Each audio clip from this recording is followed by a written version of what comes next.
Here's to you, dear listeners, and welcome to a special interview episode of Metal Gear Mondays, the most thorough Metal Gear podcast on the internet. I am charmed to be Sam Wright, and I'm joined by Alessio Summerfield.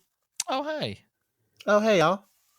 How y'all doing? How y'all doing? I wanted to give a quick update on what's happening with the sign-off at the end of these shows. Oh yeah, the people were very clear about what they wanted to do. Oh yeah, it's a little intense. So you guys might all remember that at some point a couple episodes ago we talked about potentially not doing It's a Box at the end of these episodes. Yeah, that's not going to change, I don't think, because people came out in force. Yeah. It was like one person said, yeah, change it, and then everybody else was like, no. Yeah, never change nothing, ever. Don't. Yeah, so anyway, I just wanted to make sure that we updated everybody on that. I mean, if things take a drastic turn for the other way, then maybe we'll say something, but so far, I think we're going. I think it's mostly just reassurance that it actually is funny, because we've been trying our best for years now. Yeah, as we're looking at it right now, it's one person says no, and 15 people said keep it. So, yep. So I know what we're keeping. So thanks for that. Sorry to derail the episode. Yeah, that's fine.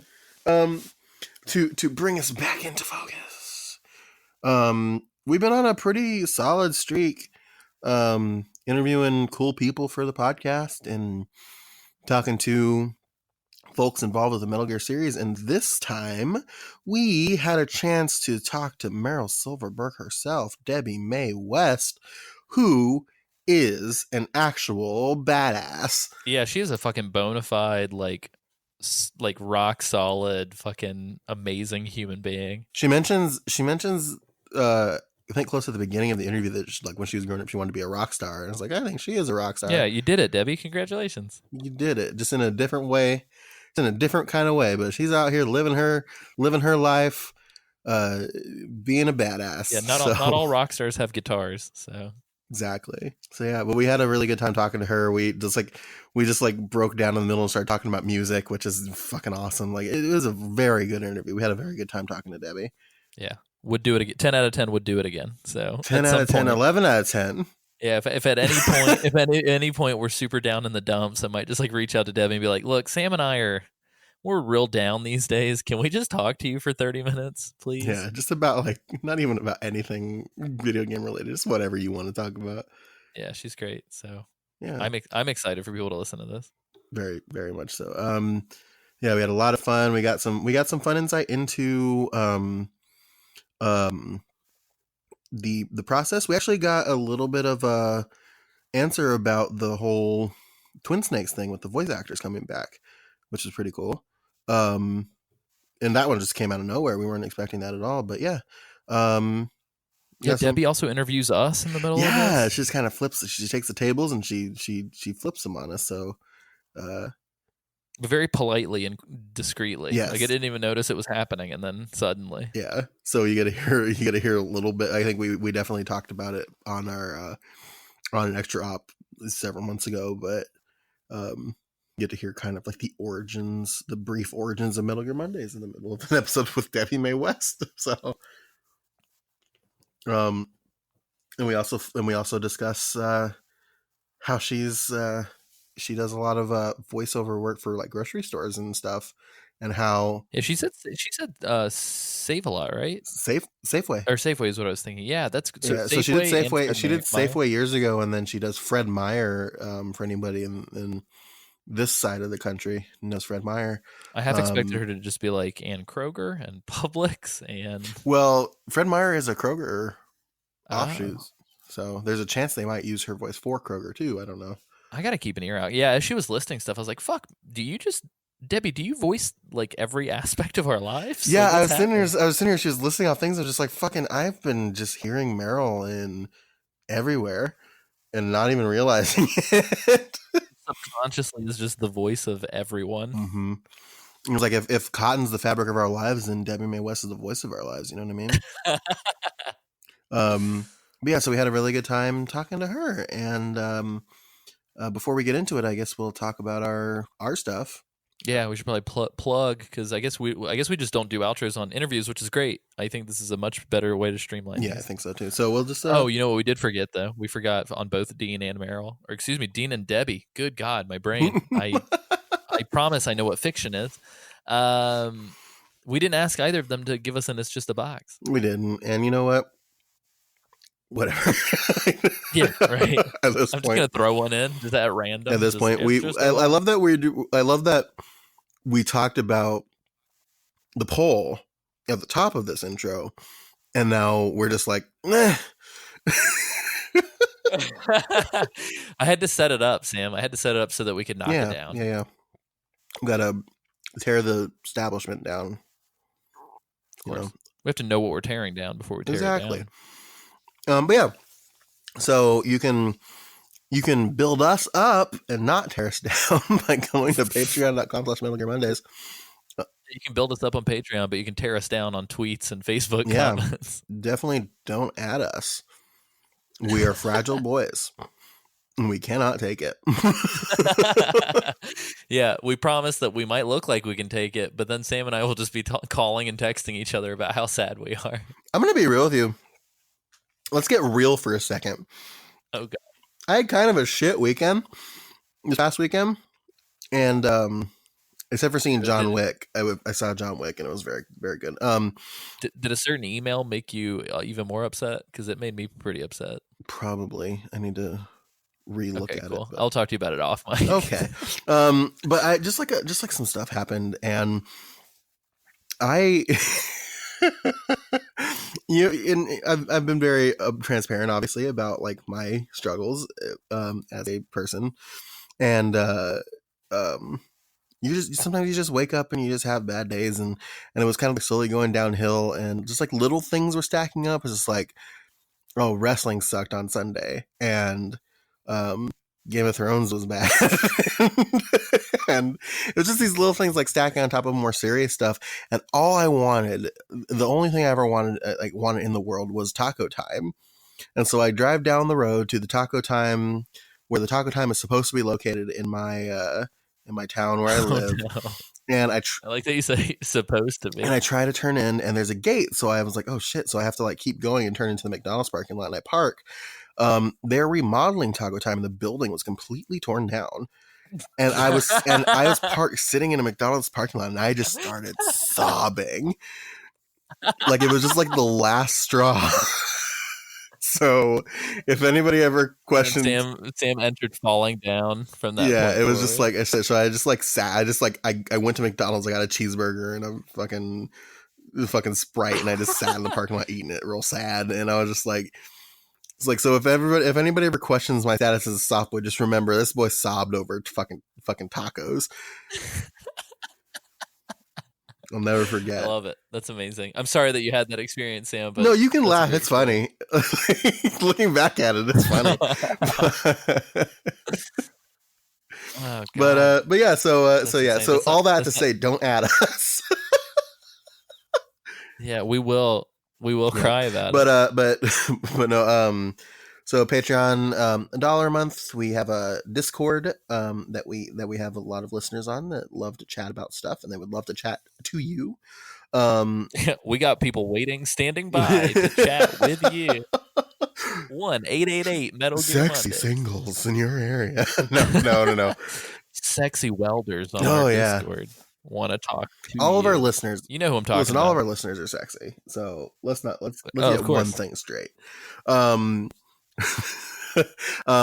yeah, so $2 a month, you get all the episodes of the podcast early. There was a point in time where people who donated at $2 a month got 4 episodes in the same day to listen to, which is buck wild. And you also get an extra podcast called The Patriot Club, where we just kind of bullshit about whatever the fuck we want to bullshit about. So it's, we talk about games, talk about shows, we talk about whatever we want. I wonder if after this episode we should call it the Lale Lule Club. Just in honor of Debi Mae West. And sing it every time. But Yeah, so check that out. We have a couple of other higher tiers, but those are you can donate as much as you want or as none as you want if you want. We still love you, and there are other ways to support us. And you can find out. We haven't had Yeah, an we have iTunes review in not a had an while. iTunes review in a That'd while. be Go on to great. iTunes, leave us a review, and that helps us get seen on iTunes. So yeah, and if you and all of the stuff where you can listen. I mean, you're listening to it, so you know where you can listen, obviously. But just how to support us. Just Unless we're on at a party. If this is ambient party sound, one, question the party you're at, and two, you can find us on yeah, Spotify, and iTunes, everywhere you Google can find us Play. and support us is on metalgearmondays.com. So check that website out. That's our source of truth for everything. That's where everything is. Yeah, I check that to figure out what the weather's going to be like, and it's not Yeah. helpful at all. No, I checked out to figure out what the bus schedule is going to be, and really, it's been a nightmare. But I still do it. I'm sorry, I'm So extra punchy because it's later in the night and I've been very tired all day. yeah, but it's, whatever. But yeah, so really quickly, Alessio, where can they find you on the internet? Hi there. You can find me at acsummerfield.com. I'm more than likely blogging about a film by the time you're listening to this. I may have already shot that film by the time you're listening to this. I Oh, don't damn. know. But you can find me there. Areyouralrightfilm.com is the project that I'm working on. Or you can find me AC Summerfield on Twitter or pretty much anywhere. Yeah. And you can find me on Twitter at Sanjul. That's SANJUUL. That's about it. Yeah, I guess let's talk to Debi Mae West and just have a real good time doing it. I love her.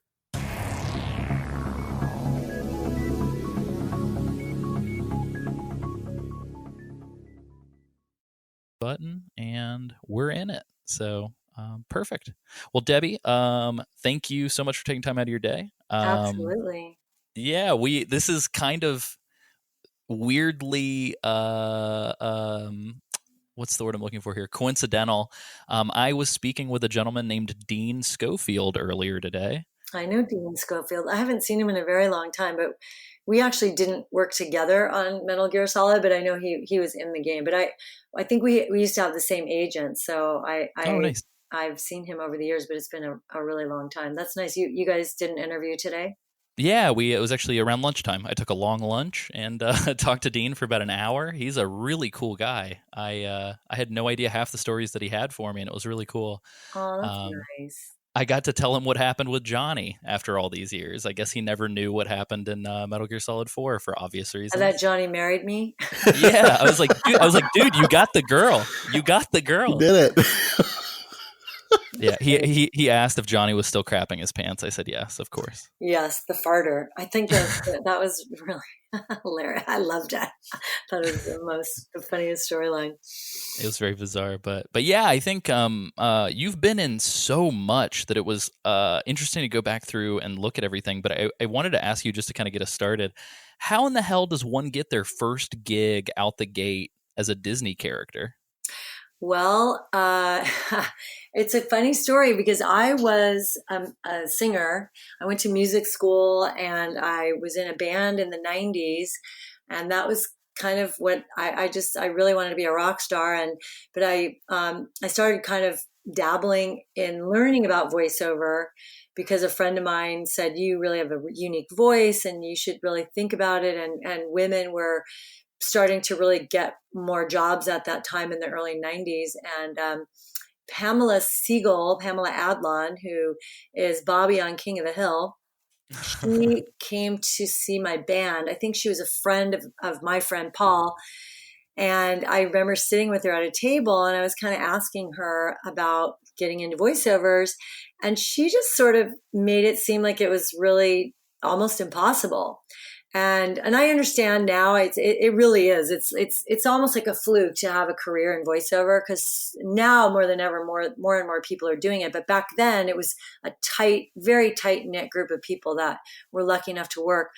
But I used to have this reoccurring dream my whole life because I grew up in LA, and I had this Disneyland dream that I was trying to get on Space Mountain for literally my whole life. And so after I met Pam, I kind of ended up getting an agent, and I was really, really trying to get jobs. And then I did book one really big gig, which took me in one day from being a waitress to never being a waitress again. I was the voice of Safeway grocery stores. But then the very next gig that happened was because I was at a voiceover workout group. And the last night, the director of 101 Dalmatians came as a guest speaker. And so I went back to my agent and said, "Oh, I met this guy, Terry Ward. He was in the movie Grease. He's directing 101 Dalmatians." And I was just sort of reporting to my agents that I was doing my due diligence and working hard at trying to, meet people. And so 2 weeks later, my agent called and said, Pamela Siegel was her name at the time, was pregnant, and she was leaving the show 101 Dalmatians, and she played Lucky, and she wanted me to match her voice. And I thought, there's no way I can match her voice, but I did. And I booked my very first big job, was doing the voice of the girl who pretty much told me I probably would never be able to do voiceovers. That's amazing. I say that really with humility, because I don't think I was very good at it, and I was working with the top animation actors, and the only reason I got it is because of my scratchy, deep voice, and I'm a good imitator, and I really imitated her well. But I don't think I did a great job, and I actually think once she came back around and was done with her maternity leave, I think she might have even revoiced some of my shows. But I did a bunch of shows, and so anyway. But then I had the dream, and I got on Space Mountain, and I've never looked back. And I've had a 25-year incredible career in voiceovers. That's amazing. We just recently spoke with Quentin Flynn not too terribly long ago, and actually I think it was like last week. You last Friday. talked with Yeah, and it was interesting just hearing from him how much work there is in like the sound-alike world. Yes. And it seems like that's been sort of the trend from a lot of the folks that we've talked to in general. How important, like if somebody's listening to this and they want to potentially get into voice acting, how important would you say impressions are to breaking in? Well, I don't think they're really important to breaking in, to be fair. I think they're really important. Well, for one, in animation, I don't really do a lot of animation or games anymore. I mostly do promos and commercials and movie trailers and narration. I still audition for a lot of animation, but I'm not really in that club anymore. So I think that the top animation actors, they will use an impression of someone to create a character. So, and that can just be a fantastic thing. I mean, like I have a debt on Joan Rivers, so I got to do Joan Rivers a couple of times, but, but in movie trailers, which is what I do a lot of, in movie trailers, you have to match people's voices almost on a daily basis. But that being said, if you're new in voiceover, you're not even going to have an opportunity to read a movie trailer. So that's a real specialty. So I actually have a manager just for that. So most people, I would say anyone trying to break in at this point, if you want to do video games, you have to have at least 15 to 20 characters that are completely different from one another. So you might be able to do some accents, and you might be able to do a couple of impressions, but you have to be a really good actor. I think more than being an impressionist, you have to be a great actor to do animation or video games. And then to do commercials, promos, trailers, and the rest, having a great voice helps, but you still have to be a great actor. You have to understand how to stick out, because you're mostly auditioning against, sometimes, if you're lucky, 30 or 40 people, but mostly several hundred people. So why, how do you sell a car better than the other 300 people? So it's not necessarily impressions. It's just really being a great actor, in my opinion. Right on. That's awesome. So you were doing characters for Disney and Superman, and you did Secret of Nim 2 and a bunch of stuff before you did Metal Gear. So when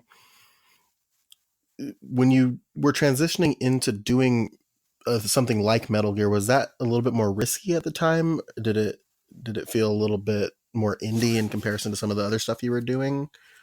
Well, Metal Gear, when we first recorded it, so Chris Zimmerman, the director, amazing director who directed all the Metal Gear series, she worked, I think, at Hanna-Barbera. I met her, after once I booked 101 Dalmatians, that was like a really big deal. So I sort of got my foot in the door in the animation world. And so I had the opportunity to meet a lot of casting directors. And Chris Zimmerman and I just really took to one another. So when I booked Metal Gear, it was just because of a great audition, and my voice just happened to be what they were looking for.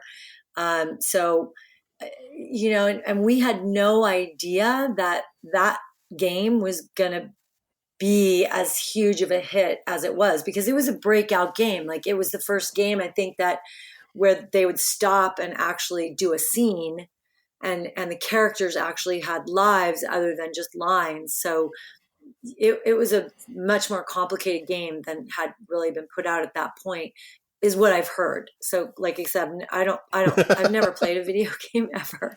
I'm not, I've been in probably 40 or 50 of them, but back then when we first did it, it was a very small opportunity. Like, we didn't really know, and then it just became this huge franchise. So there wasn't really anything behind it in terms of me planning for my future. And it's kind of like, in the world of acting, in the world of voiceover, you have an agent, and you just audition and audition and audition, and then you kind of find your way based on what you book. And I just happen to be a really versatile voiceover actor, so I've been able to do everything. I do everything from animation, video games, trailer, commercial, promo, phone messages for companies. So I happen to be able to do all those things, but it was I never really had a game plan. The only thing I did was, I love relationships with people. So when I meet people that I work with, I really try to stay in touch with them and become friends with them. And but I never had a real game plan, or knew whether this was more of a risk than anything else. I mean, I think the biggest risk I took was playing Joan Rivers as a talking vagina on Drawn Together. That was the risk. And it was awesome. which I remember watching.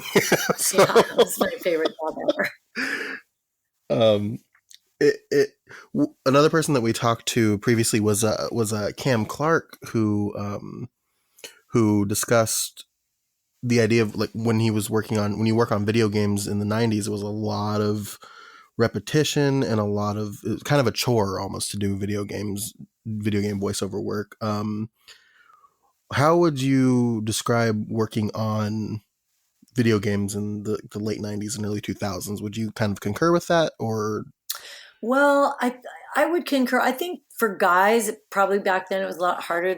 Because they have to do, now we all do, but I think a lot of the real hardcore fighting was really done by the guys. But for me, I don't even remember if I did a game before Metal Gear. It might have been my first game.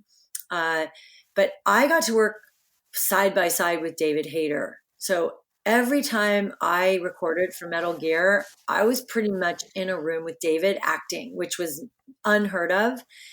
You rarely get to, in a game, be with other actors. In cartoons, they try to have the cast together, and you're not always together, but you're playing and it's fun and you can work off of each other. But I was so lucky that I got to work with, David Hayter was, when he did Metal Gear, he was just about to become this rising writer, and the Incredible Hulk and the X-Men, and it was just before he got a big break as a writer. And but he was amazing. Solid Snake was a very cool voice. And years later, that he asked for more money when Metal Gear made a lot of money, and they wanted us to all re-record it. he basically said, well, I want more money because I know how much money you're making. And they tried to match his voice and they couldn't. And Oh wow. so that was pretty amazing to watch. And he was actually the reason that a lot of us made more money because he stood up for all of us. But so my experience is definitely not Cam Clark's experience. But I would say that video games are very hard on your voice. I actually had to go have surgery after doing a video game. Oh wow. And I had a polyp on my vocal cord, which was really scary. But that was only a few years ago. So I would say, again, I don't really do a lot of video games anymore. So I don't know if the repetition is different now than it was in the 90s. I would say Cam Clark is probably much better at answering that because I think he still does a lot of that work. Right on. Would you would you say that you prefer the work that you're doing now over what maybe you were doing back then? I love what I'm doing now because I work at home. I have a home studio. I do a lot of sports promos. So that's my favorite thing to do. I do a lot of sports promos for NBC, NBCSN, and the Olympic Channel, and Fox Sports, and I do stuff for NFL Network, and that's actually really fun for me because they're quicker jobs. They're easier on my voice. I love doing commercials. I love doing movie trailers.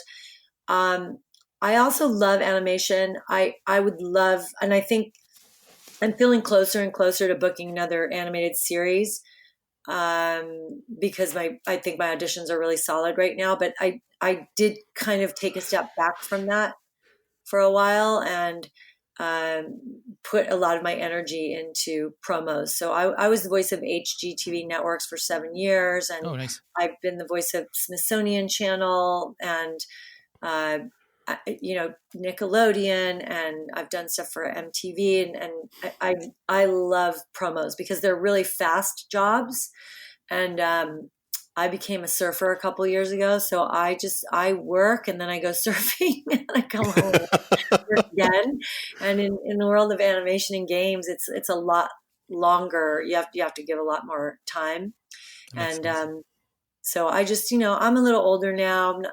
I'm still a very, very young person, but I definitely enjoy my time being near the beach and just kind of having other things that I do alongside my voiceover career. So I really am. I'm kind of in a really good pocket right now that I'm very happy about. That's awesome. Well, and I hope that continue. I hope you continue to ride that wave, if I may be so. That's so good. funny. Thank you. A couple waves just today. No. Really Hang hard. loose, dude. Debbie, I mean, other than the instance that you just cited with you having to get like vocal cord surgery, which sounds insane and intense, do you have like and maybe like the answer could be that time. Do you have like a most challenging role that you've been in before, or something that really just like pushed you to your limit? Oh, for sure. The Blizzard game that I played Maiev Shadow Song in the World of Warcraft, and that's a very long historical character that I've been playing for 15 years, and she's in a really deep place in my voice and very intense, and she's not a monster, but like she's the warden. She's the wardeness. Oh my gosh, that's so funny. I'm Game of Thrones. I'm Debi Mae West wardeness of wardeness of the Abbots of Kenny. But so that's a hard voice, and so they're nice to me though. Like they let me come in for 2 hours at a time instead of the 4 hours that most people have to go in. But that's definitely been the most challenging game for me and the most challenging voice.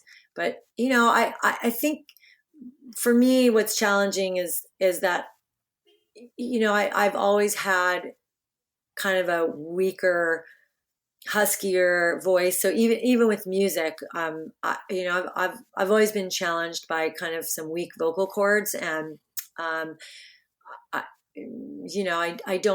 don't sing the way that I used to and work my voice out the way that I used to. So I have to be really good to myself. So like if I have a late night out, then I'm probably going to be more challenged the next day. So I just have to really take care of myself because I do have a tender little voice.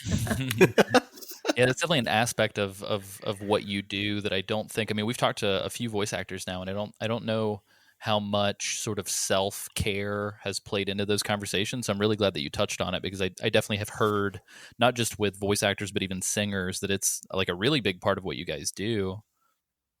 Well, I'm not going to lie because I don't do a lot of it. I do. I really like.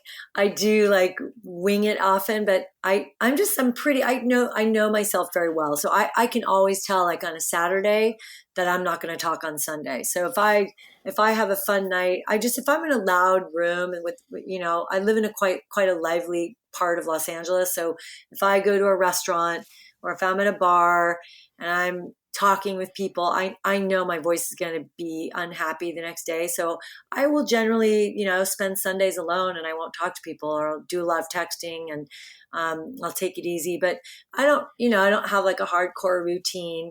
I also because my texture is kind of my moneymaker. So I don't always want to sound super clear and super pretty. Mm. I like having that texture. So I will warm up a little bit in the mornings. I think there are other people who probably do a lot more than I do. Well, I appreciate you donating the time spent talking for an extended period of time to us even more now No that we problem. know. I could go do a gig right now. What else you got? We've got a listener question actually from a listener of the show, Tori Cortez. She asks, "What is your favorite role that you've had over the years and why?" Well, definitely my favorite role. Well, you can't say Fred Myers or no. But I will say my favorite piece of work that I can show people is that Joan Rivers as the talking vagina of the Disney princess on Drawn Together.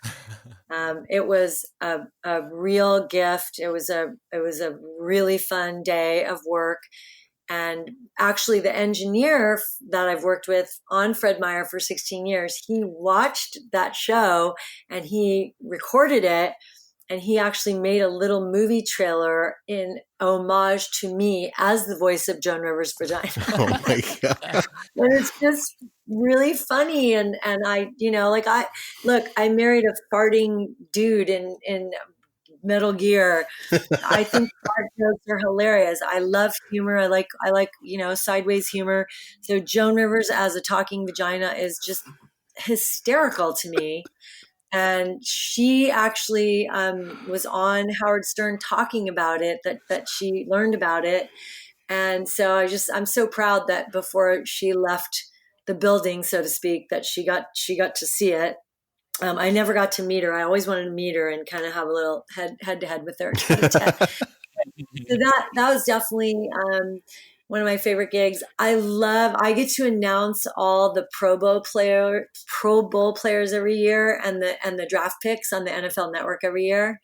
And that's really fun for me because I know that, people are really into sports. And so that's kind of a cool gig. Well, before we started recording, you did bring up an enthusiasm for one Patrick Mahomes before.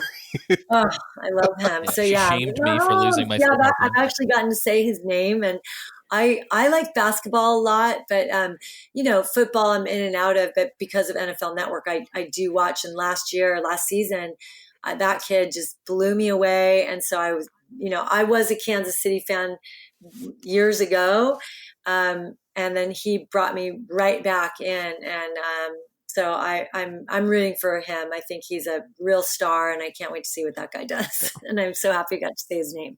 Agreed. I was watching him during the playoffs last year was wild just to see him go. I was upset that they lost that game. Me too. Oh, it was horrible. And I'm in LA, so the Rams. I'm so done with New England. I'm just ready for something new to happen.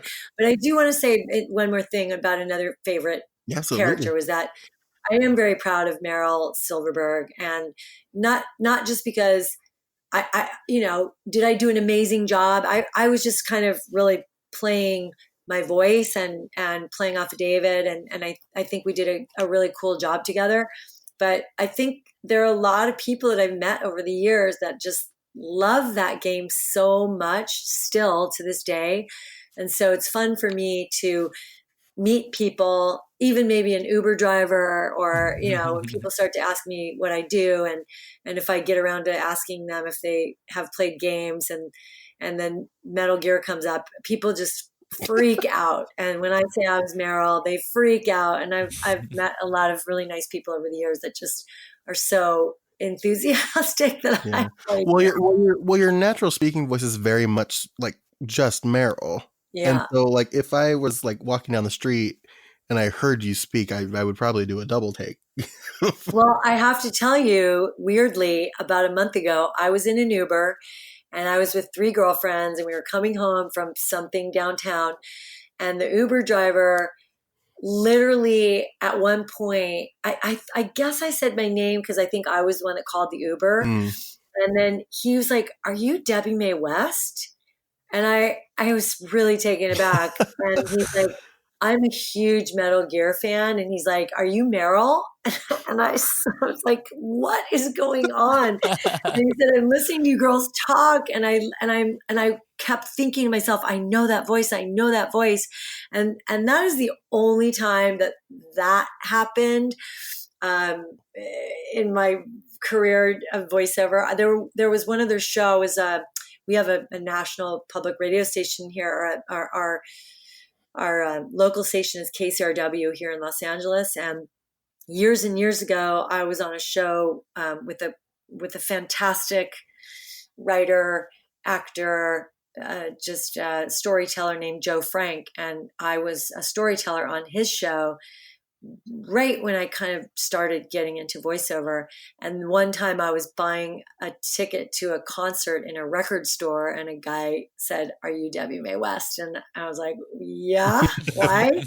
And he remembered me he realized who I was from the Joe Frank series. So it's only happened twice, but just a month ago was really, it was so bizarre. it was cool though. Yeah. That's really cool. What kind of music? What kind of music does Debi Mae West listen to? Oh gosh, I love to dance, so I'm super into house music. But I was just I sang in a 40-piece big band when I was 19. But I've seen Radiohead 19 times. Oh I've my gone all God. over the world. I'm a major Radiohead freak. I just saw the Chemical Brothers the other night. Oh my God. Be Still My Heart. Debbie, what are you saying? Yeah, I'm it. really into electronic music, but like I have every ticket to every concert I've ever been to. I would tell you the year, but I guess everyone knows how old I am. But anyway, I've been seeing shows since 1978, and I have every ticket to every concert I've ever been to, from Yes to Bruce Springsteen, and every rock show you can imagine, and then tons of electronic music. I'm convinced. That's awesome. You said Yes. I'm convinced that Roundabout might be the greatest song ever made. Oh, that's awesome! I've had 5 occasions to meet John Anderson, and he is one of my all-time idols. I just think he's so cool, and his voice is amazing. That's fantastic. That's crazy. What's your favorite? Your favorite show you've ever been to off the top of your head? Top of my head would be Radiohead in Nîmes, France. A few, maybe 5 years ago now, they had an accident in Canada. Their stage collapsed and the drum tech was killed, a very young Oh my God. dude. And they canceled a lot of their shows. And then I was at the first show when they came back, and I happened to be in France, and I went by myself to this Roman, it was like this cathedral, this beautiful, it's called La Reine. It was an arena, in a Roman arena, but in France. And they did this incredible show that was, not as rockin' as they would. And then at the end, they played Reckoner, and the guy's picture came up in lights. And it was just sort of a little funeral for him. And then the next day I went back and saw the show again. And it was like one of the most rocking shows ever on planet Earth. And I have the poster and my tickets framed and hanging in my house. So I'm amazed. I think Radiohead is the greatest live band ever, ever, ever, ever, ever. And I've seen a lot of bands. Along those lines, I was super caught off guard. So I love Radiohead and I love Tom York, and I've never seen them live, but I did see Tom here in St. Louis a couple months ago, and it was just Tom, and he played some of his music from Suspiria. And I just, out of every live vocalist I've ever heard, it's insane how that guy's voice could just like penetrate your soul. Yep, It he was penetrates it was your soul. wild. It was super Yep, cool. But I yeah. met Tom York at so when I when I turned 50, I put on Facebook, one of you 2,000 acquaintances has to know where Tom is DJing around LA, because he lives here now and he DJs around LA. And Oh wow. and it turned out that my boyfriend at the time was looking for a bartender job, and he went to this really cool club, and they started talking. We had literally just seen Atoms for Peace, his band that he did with Flea, twice. And so they had their after party there at this place called No Vacancy. And he said, "Oh my gosh, my girlfriend would freak out." And they said, "Oh, well, he's playing tomorrow night. You should bring her." So I got to go, and I gave him a really cool Burning Man necklace, and we had a little moment. We talked about that concert that I just spoke of, and I told him that I was there in Nîmes, and he's a cool dude. I'm shy to speak with him because it was overwhelming, and I kind of didn't know what to say, but I did get to have a moment with him. That's super cool. That's awesome. Man, we could probably talk about this for the rest of the show if we wanted to. Yeah. I feel like somewhere on my bucket list is talk to Meryl about Tom York, and I can scratch that off now. So thank you, Debbie. I wonder if I could sing "La Le Lilo Lou" to some sort of La Le Lee, La Le Lee. That's so La Le crazy. Lilo Lou, La Le Lilo Lou. I never even thought of that one. That's phenomenal. That's funny. That's good. Yeah. So okay. So yeah, where do we go from here? So you've brought up and everybody that we've talked to so far has had very kind words to say about Chris Zimmerman. So thank you for continuing that trend. When you were working on Metal Gear, did she have kind of a vision for you, and you kind of followed it, or did you have some creative flexibility? Because working directly with David when you were doing it, how much creativity were you allowed to have with the lines? Well, we didn't really get to improv. Sometimes you can add something, but the lines are pretty. They're written. But Chris is just one of those directors that her heart is so in it, and she knew the game so well. Because we're talking thousands of pages of dialogue, and we show up. We've already signed a non-disclosure form.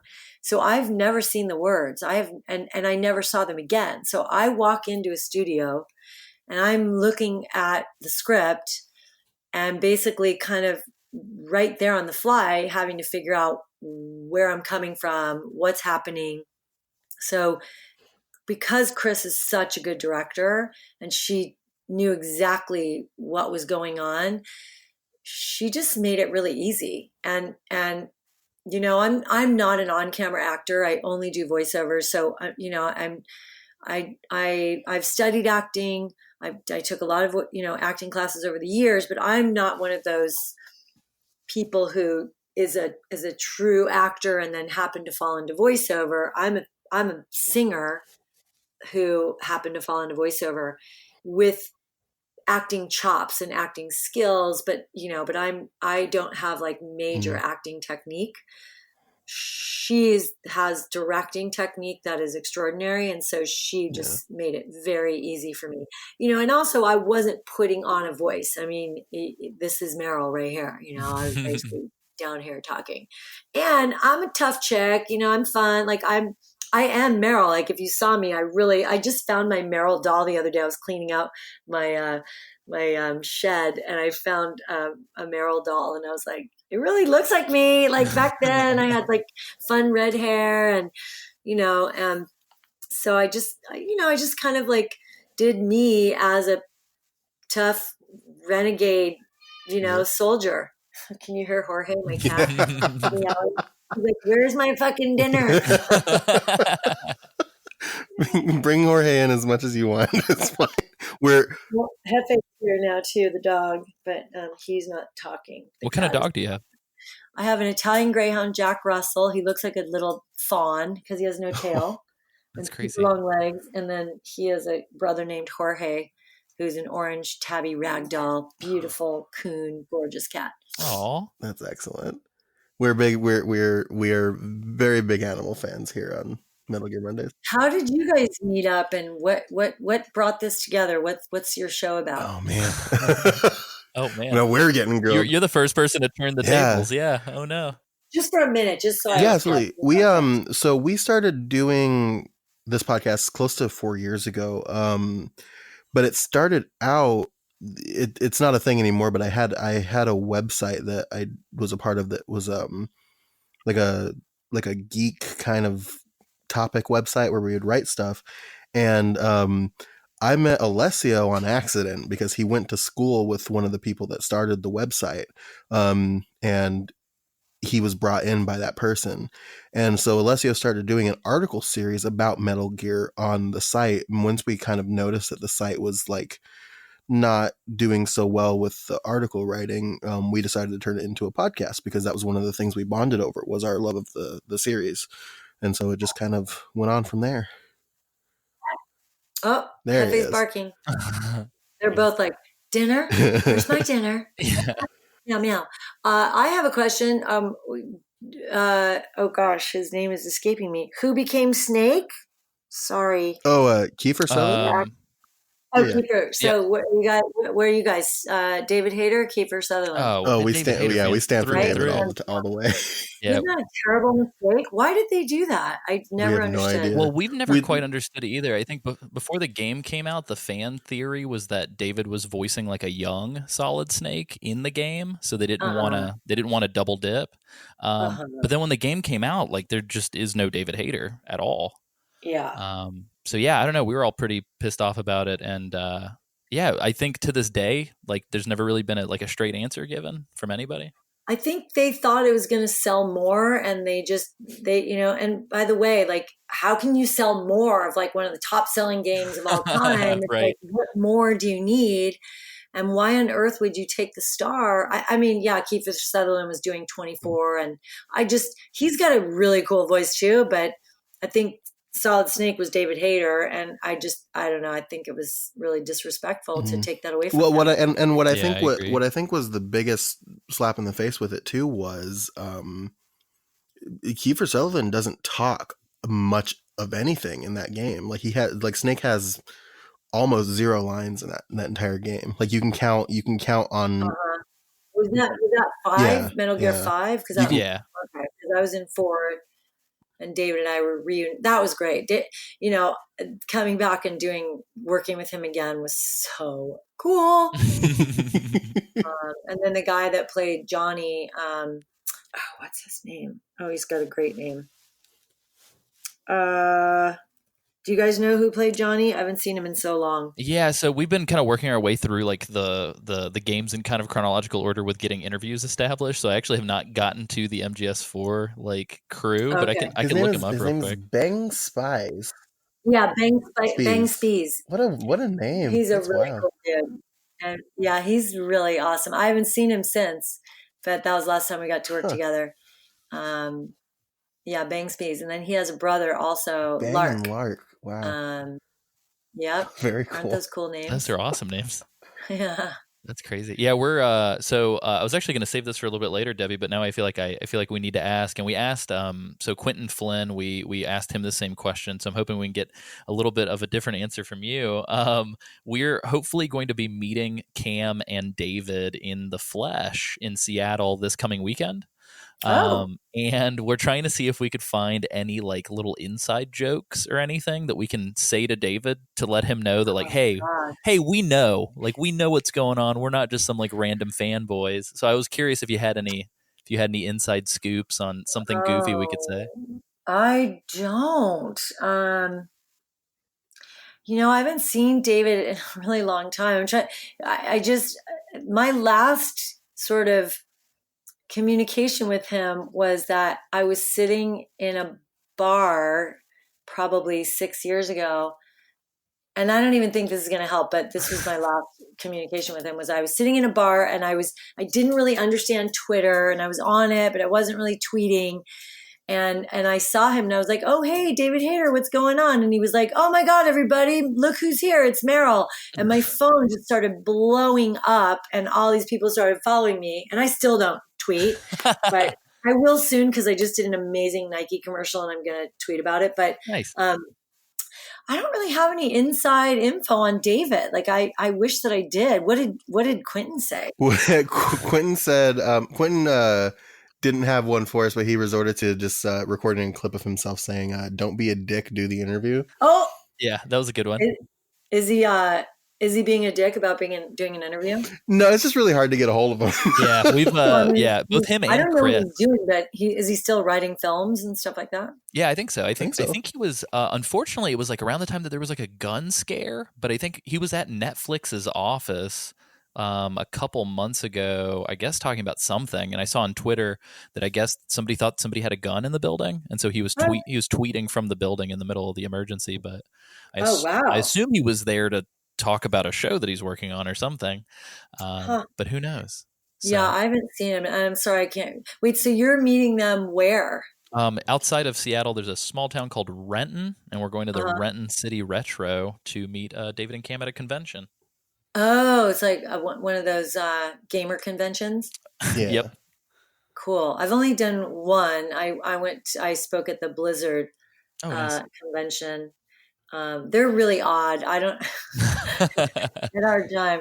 I would love to go. I was in I was on the show Naruto for many, many years. Yeah, you were Tsunade. Yeah, I was Tsunade, the fifth Hokage. my roommate is a huge anime fan, and I let him know that that we were talking to you, and he goes, ask her how it feels to be one of the most powerful ninja of all time. It feels amazing because I'm, I do. She also kind of was like me, like she wore a bindi, and back in the day when I would go to raves and Burning Man, I wore a lot of bindis, and and she would like drink and gamble and then kick ass, but she was a medicine woman, and I'm interested in those kind of arts on the planet here. I like the unusual and things that seem impossible, and I do personally have a lot of pretty amazing magical experiences, and even my career has been like one after the next. So I'm kind of I think that I am like a freaking ninja in real life. Ninja badass. I'm a ninja badass.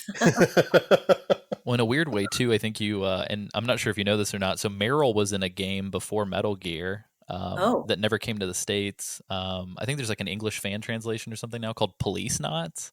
Oh, really? And was it the woman that voiced her in Japanese? Oh, I'm not sure. She looks identical to her look in Metal Gear, and I think she even has the same foxhound tattoo and all that jazz.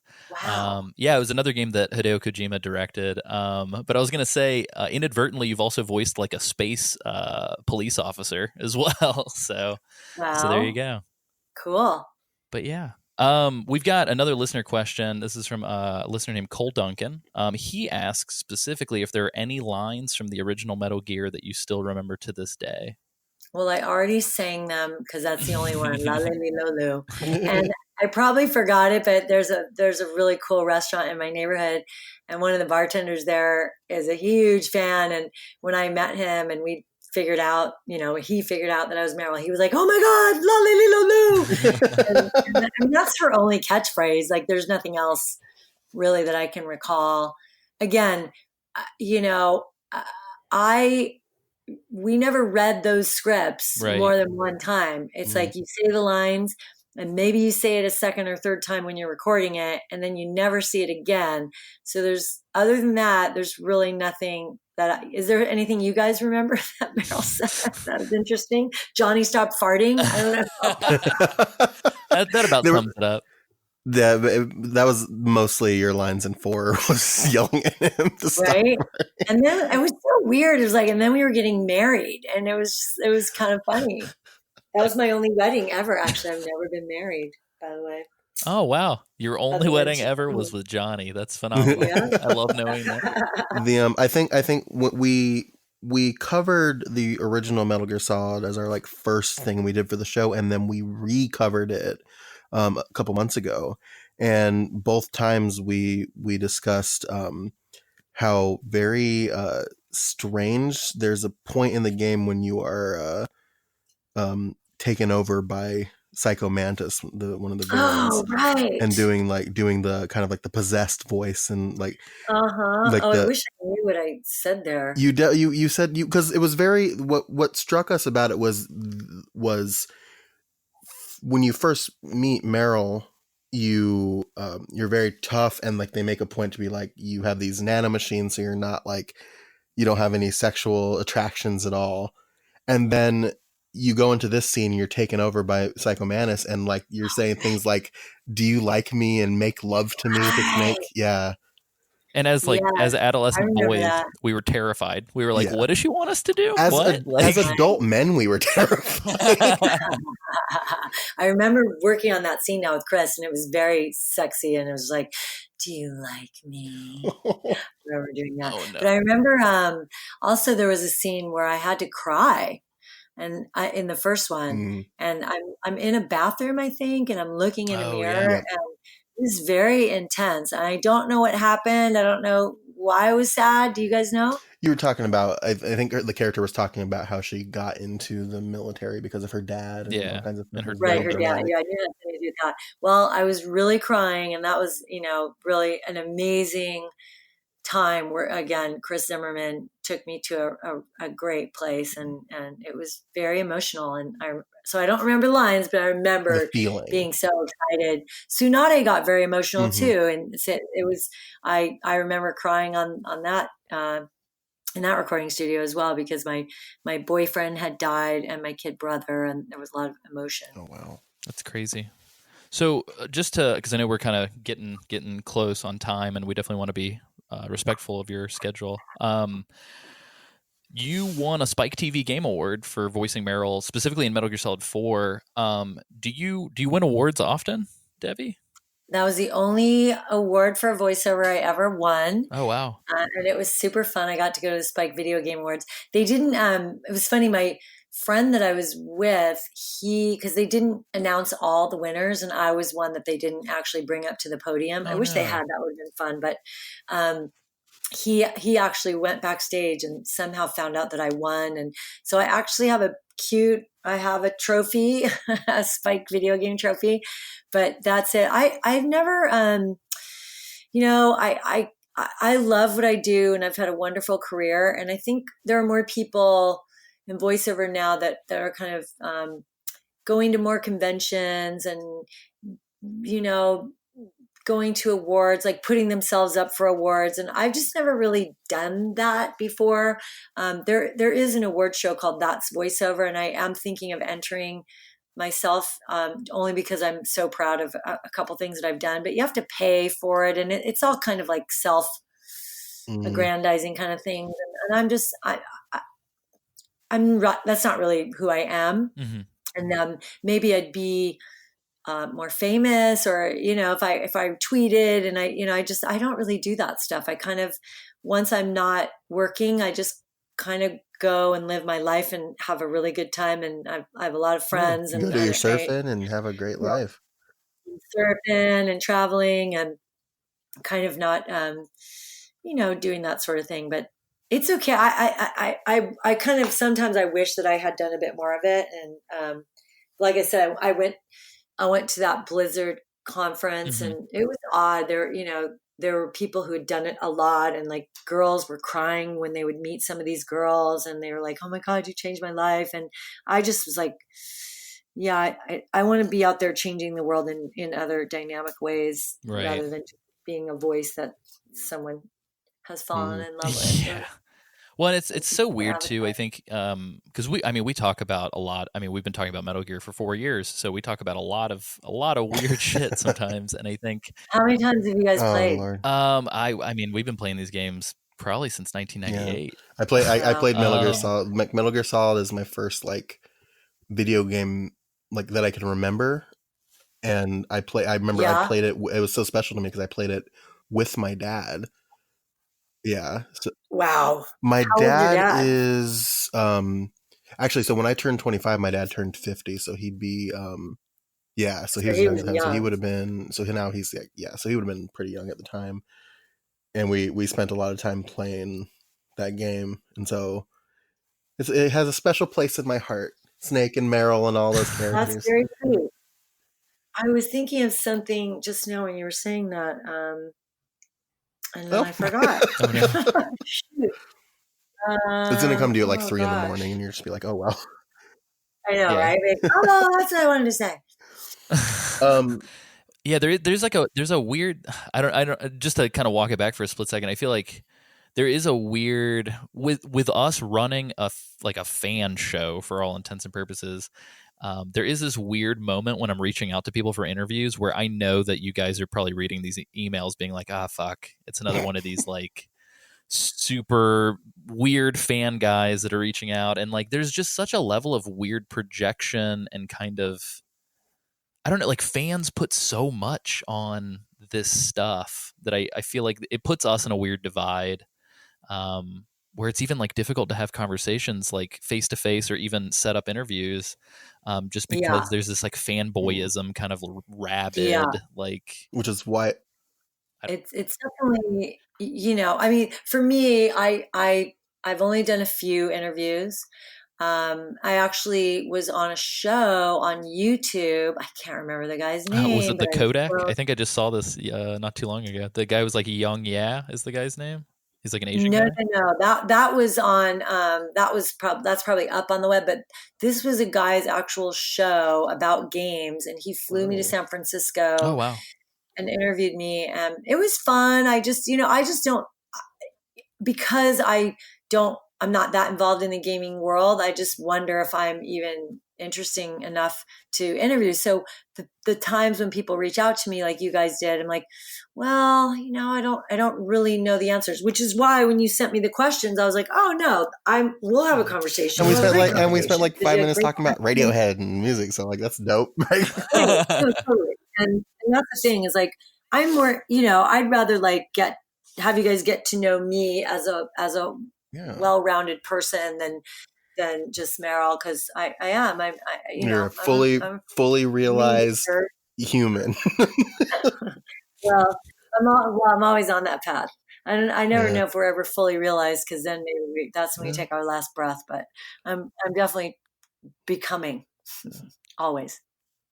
That's awesome. Are you do you so and I want to ask this to just kind of get us kind of segueing into sort of the last throws. I do want to ask, like outside of voice work and outside of surfing and hanging out with your friends, I mean, do you have any like dream projects or passion projects, or are you secretly working on the next great American novel? Like what's what's happening? Well, actually, I've been coming up with an idea for a Oh, coffee table book called Concert Magic, which is about um, all the concerts that I've been to and the people that I've met, the musicians like Bruce Springsteen and Roland Orzabal from Tears for Fears and John Anderson and Joni Mitchell, and I've had these moments in my life where I just happen to run into some of these people and have real conversations, not like fan conversations where Hmm. I just kind of, I don't know, just by chance I've met these people, and then sort of weaving in my own maybe biography about growing up in LA and growing up kind of outside the entertainment business, but being in the entertainment business, and then the magic around that. And so I'm up to that. And then I threw a party for 10 years called Family Affair, and I raised money for the environment. So I'm definitely an ocean advocate, and I haven't done a party in a while. So I'm thinking about getting that going, because that was a really amazing event. People came from all over the country and had 10 DJs a day for 2 days. Oh, wow. What was that called? It was called Family Affair. It was a 2-day event at the Standard Hotel downtown. And I did it for 10 years with 2 DJs, and it was an awesome party. And I raised money for a bunch of different organizations, Leonardo DiCaprio's company, and, all kinds of ocean people. And then when Haiti had their hurricane, we raised money for them. And so it was a lot of fun. And I haven't done one in about 4 years. So I'm ready to throw a party. That is badass. You should do that again. Yeah. That sounds awesome. Yeah, when you throw a party, let us know. That I'd fly up for that. Yeah, definitely stay in touch, you guys. Yeah, for sure. That'd be great. What else you got as we wrap up here? Yeah. That sounds good to me. If it sounds good to you. I mean, thank you for taking the time to talk to us. And cool. Well, look for me. My next thing coming out will be a really cool Nike commercial. So nice. When you see women's soccer, and that's all I can say, you'll hear my voice. Nice. Where should we send folks to find you? I know we pushed people towards an audiobook for Quentin Flynn. Do you have anywhere we should send people, like a website or Twitter or anything like that? Oh yeah, DebiMaeWest.com, DebiMae, WEST.com, and you can see lots of videos and commercials and promos and some of the cartoon little clips, and Meryl's probably up there, and Mayev Shadow Song, and Tsunade, she might be up there. So I'm always doing new demos, and yeah, my website's pretty fun, I think. Nice. Right on. Well, thank you so much, Debbie. This was amazing, and I was saving this for the very end. I got to talk to my first video game crush, so there we go.